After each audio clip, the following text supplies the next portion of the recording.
కాకి డేగ, అది సవడ.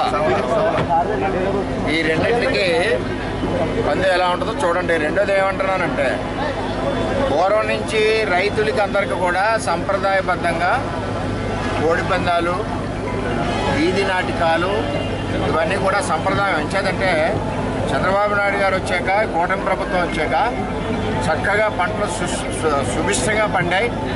మాకైతే పురుషోత్తపట్నం నీళ్లు పరవళ్ళు తొక్కింది, సస్యశ్యామలంగా పండాయి అన్నీ కూడా.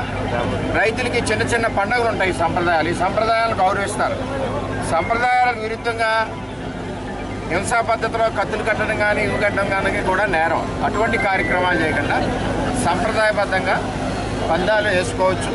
పందాలు వేసుకునేటప్పుడు ఎక్కడ కూడా కత్తులు కట్టడం కానీ వేరే విధమైన గ్యాంబ్లింగ్లు కానీ చేయకూడదు. అది సంప్రదాయానికి విరుద్ధం. అంచేత సంప్రదాయాలను ఎప్పుడు కూడా ప్రోత్సహిస్తాం. ఎట్టి పరిస్థితుల్లో సంప్రదాయాల ప్రకారం అన్ని సంక్రాంతికి అన్ని రకాల సంప్రదాయాలు ఉంటాయని చెప్పి కోరుతూ ఈరోజు ఫస్ట్ రోజుని మా యొక్క కార్యకర్తల కోరిక మేరకు